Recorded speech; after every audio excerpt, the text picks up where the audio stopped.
Greetings of the day, friends. Today we are going to discuss about the first unit of contracts and accounts.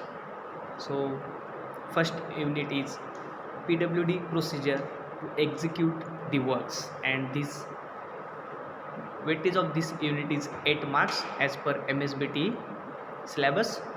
So let's go through the CO's course outcome of this first unit. To execute the method of PWD for initiating the works, म्हणजे जे PWD डिपार्टमेंटला आपल्याला काही एखादं work किंवा construction execute करायचं असेल तर त्यासाठी लागणारे ज्या प्रोसिजर्स आहे, जे स्टँडर्ड प्रोसिजर आहे पब्लिक वर्क डिपार्टमेंटच्या, तर त्या प्रोसिजर आपल्याला या फर्स्ट युनिटमध्ये लर्न करायच्या आहेत. Okay, so unit outcome.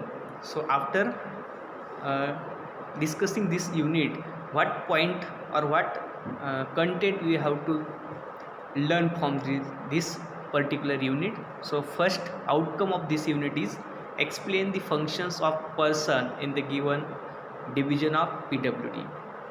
म्हणजेच काय, तर या PWD ऑर्गनायझेशन्समध्ये जे काही पर्सन्स आहे, वेगवेगळ्या लेवलवरती जे काही पर्सन्स आहे, जसं की चीफ इंजिनियर असेल, सुपरिटेंडिंग इंजिनियर असेल, असिस्टंट इंजिनियर असेल, ज्युनियर इंजिनियर असेल, तर त्या प्रत्येक पर्सनचे आपल्याला काय तर फंक्शन्स बघायचे, त्यांच्या ऑथॉरिटीज बघायच्या आहेत, कुठले कामं कोणत्या पर्सनच्या अंडर येतात, कोणत्या पर्सनच्या लेवल कुठपर्यंत असतात ते बघायचे आहेत आपल्याला. त्यानंतर सेकंड आउटकम आहेत explain the procedure adopted by given government department for the construction of given civil works.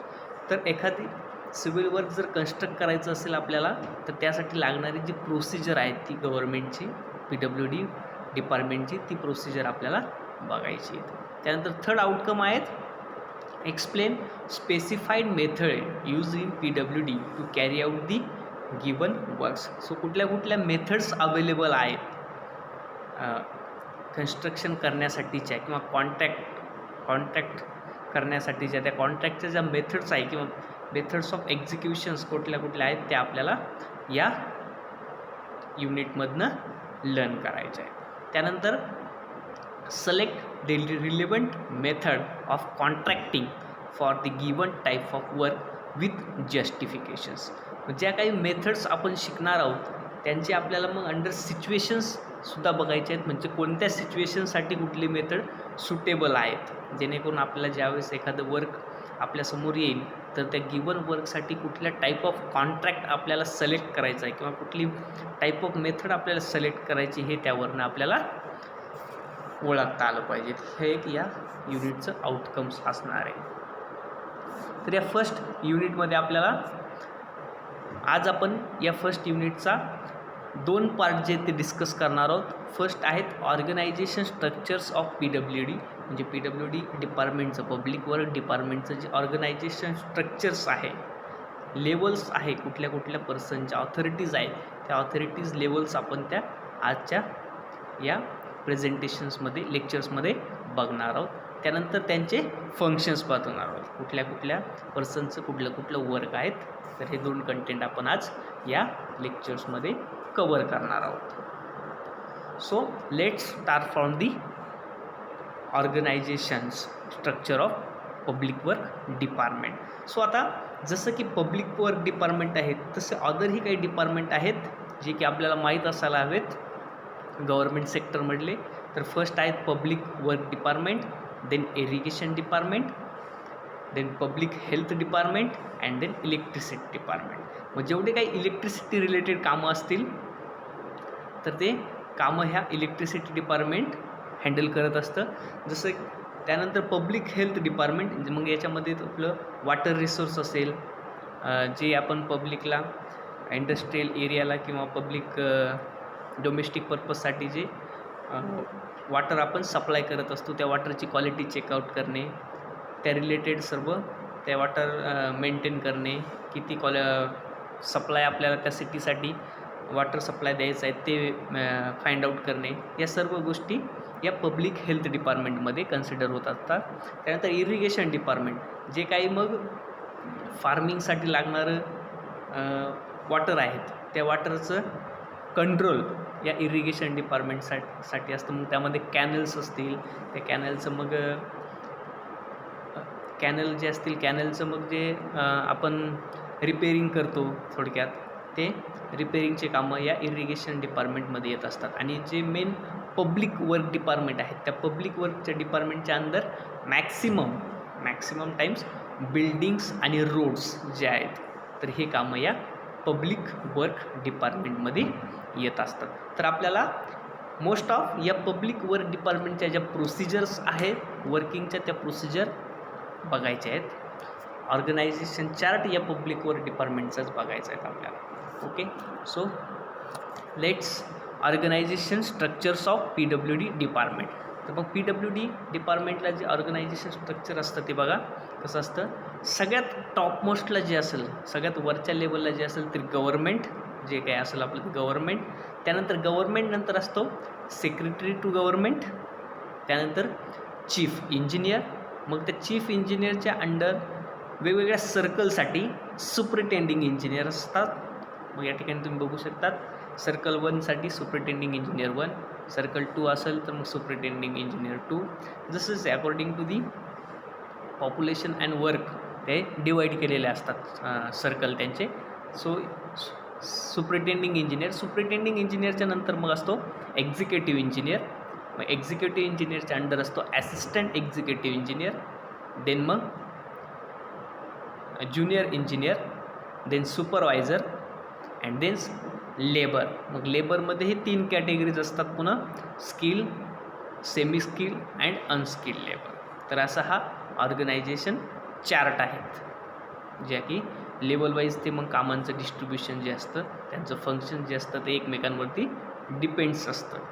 Okay, तर सगळ्यात बॉटमला ॲट दी साईट कोण वर्क करत असतं मग एक तर लेबर, सुपरवायझर आणि ज्युनियर इंजिनियर. या 3 पर्सनचं काम सगळ्यात बॉटम लेवलला म्हणजेच ॲट द साईट चालत असतं. बाकीच्यांचं सगळं ऑफिसवर किंवा मग विजिटवरती असतं work. Then functions of persons बघूयात. मग आपण सगळ्यात मोस्ट टॉपपासून चालू करूयात चीफ इंजिनियर. चीफ इंजिनियरचे काय काय फंक्शन्स आहेत 1 बाय 1 आपण डिस्कस करूयात. सो फर्स्ट फंक्शन्स आहेत चीफ इंजिनियरचं to give administrative approval of work under his control. म्हणजे एखादं वर्क असेल तर त्या वर्कचं जे ॲडमिनिस्ट्रेटिव्ह अप्रुव्हल जे असतं, सँक्शनिंग जे असतं, तर ते अप्रुव्हल देण्याचं काम कोणाचं असतं, हे चीफ इंजिनियरचं असतं, त्याच्या कंट्रोलमध्ये असतं ते. Then second acceptance of tender under his control. मग एखादं गव्हर्नमेंटचं वर्क असेल, मग ते टेंडर जे सबमिट झालेले असेल त्या सबमिट झालेल्या टेंडरपैकी ॲक्सेप्ट कुठलं टेंडर करायचं, कुठलं फायनलाइज करायचं हे काम कोणाचं असेल तर ते पण चीफ इंजिनियरचं असेल. Then third sanction deposit work full power. म्हणजे डिपॉझिट द्यायची असेल आपल्याला एखाद्या वर्कसाठी तर त्या वर्कला डिपॉझिट किती द्यायची, किती अमाऊंटपर्यंत, किती पर्सेंटेज ऑफ अमाऊंटपर्यंत डिपॉझिट करायचं त्या वर्कसाठी, तर ही पॉवर कोणाकडे असेल, full power to chief engineer. त्याच्याच कंट्रोलमध्ये हे सर्व काही असेल. त्यानंतर purchase of livestock ₹30,000 at only 1 time. मग एखादं जर समजा आपल्याला स्टोअरमध्ये किंवा एखादं वर्क जर डिपार्टमेंटच्या अंडर चालू असेल आणि त्या डिपार्टमेंटसाठी काही मटेरियल जर लागणार असतील आपल्याला, तर त्या मटेरियलसाठी जे परचेस करायचं जे लिमिट्स आहे या चीफ इंजिनियरला, तर ती किती आहेत, तर ॲट अ टाईम तो 1 टाईमला किती 30,000पर्यंतचं मटेरियल तो बाय कॅश जो येतो तो परचेस करू शकतो त्याच्या पॉवरमध्ये.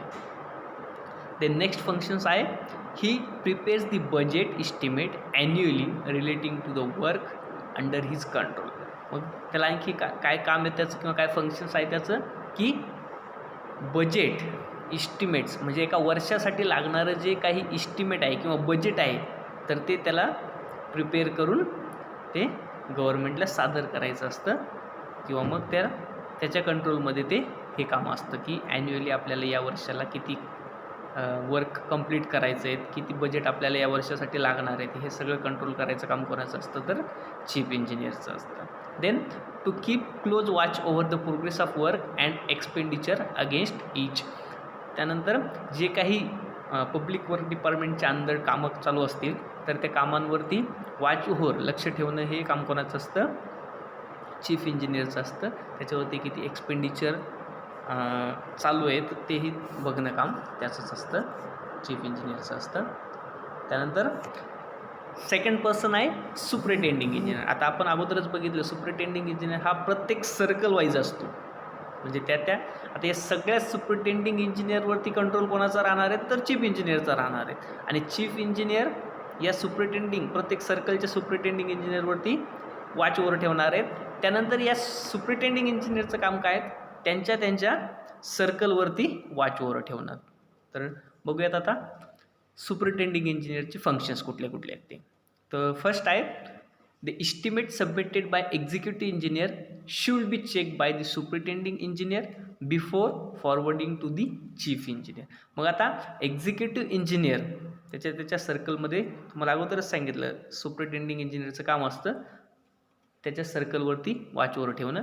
तर मग एक्झिक्युटिव्ह इंजिनियरना जो इस्टिमेट सबमिट केलेला आहे, एखाद्या कामाचा प्रपोजल सबमिट केलेला आहे सुपरिटेंडिंग इंजिनियरकडे त्याच्या सर्कलमध्ये, तर त्या सुपरिटेंडिंग इंजिनियरचं फंक्शन्स काय, तो इस्टिमेट जो आहे तो वॉच ओव्हर करणं, व्यवस्थित बघून घेणं आणि त्यानंतरच तो हायर ऑथॉरिटीला म्हणजेच कुठल्या चीफ इंजिनियरकडे सबमिट करणं. हे काम कोणाचं आहे, सुपरिटेंडिंग इंजिनियरचं.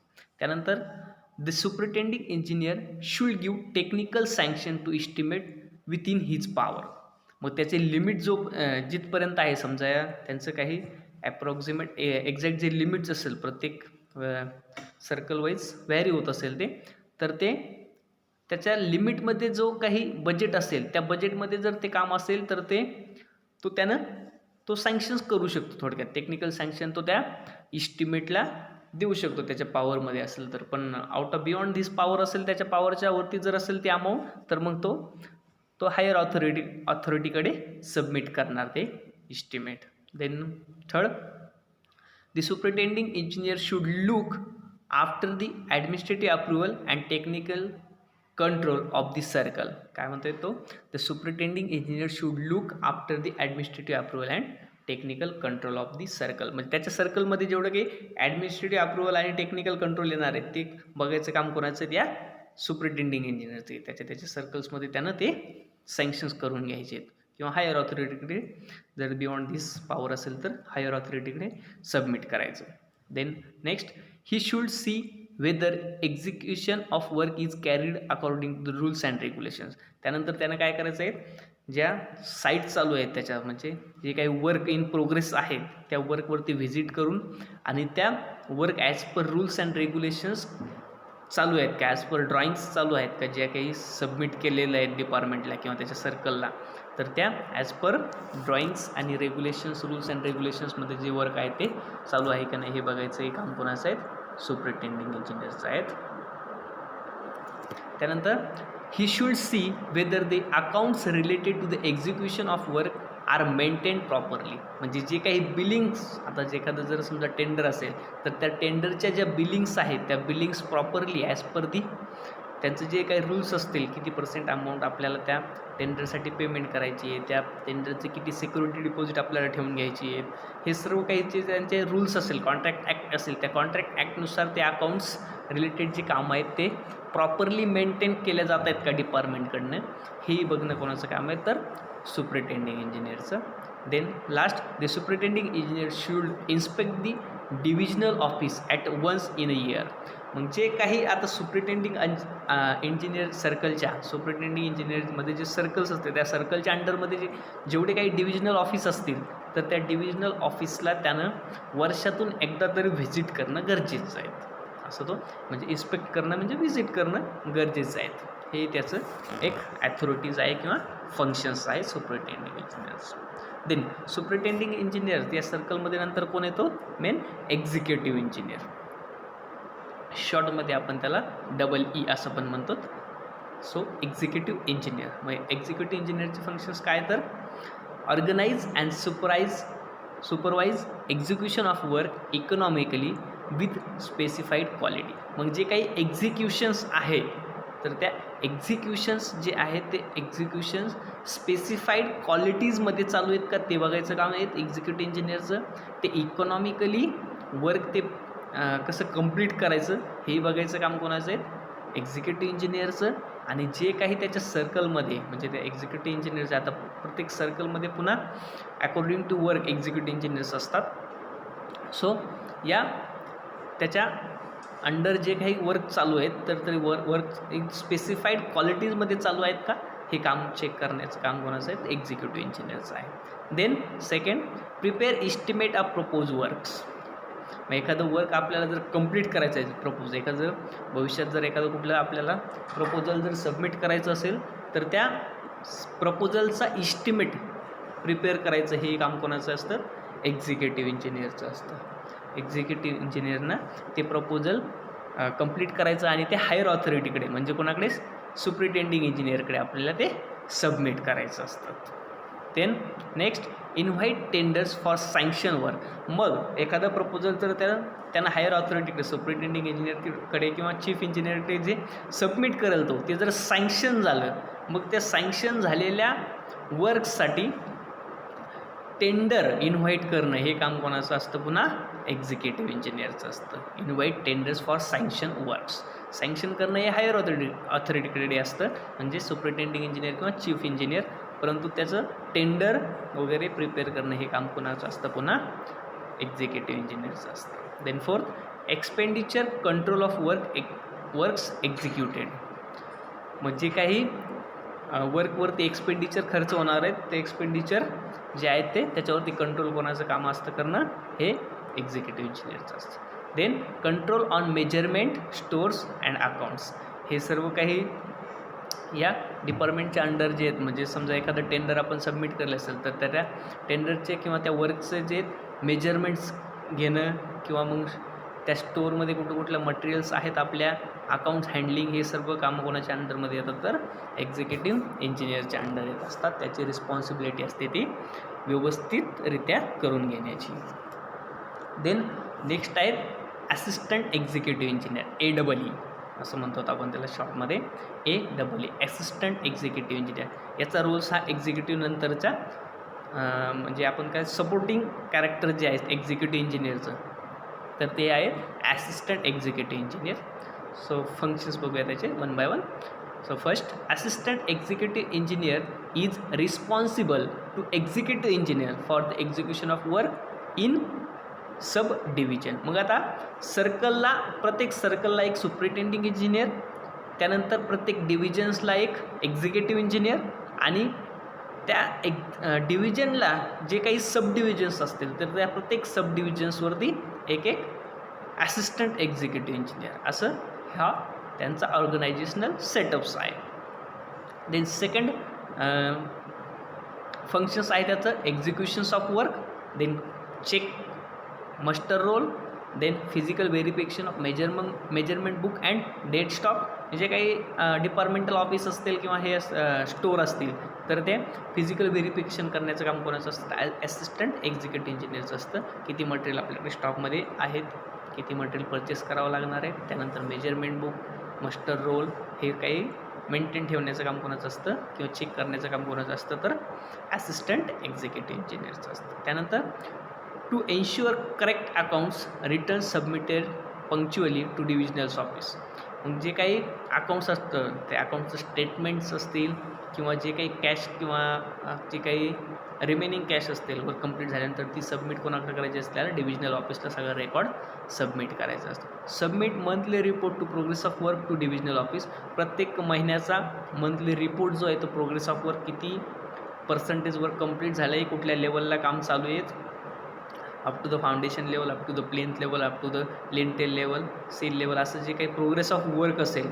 मी एक एक्झाम्पल सांगितलं तुम्हाला बिल्डिंगचं, तर असं काही रिपोर्ट असेल तो रिपोर्ट सबमिट करणं डिव्हिजनल ऑफिसला प्रत्येक महिन्याचं हे काम कोणाचं असतं तर असिस्टंट एक्झिक्युटिव्ह इंजिनियरचं असतं.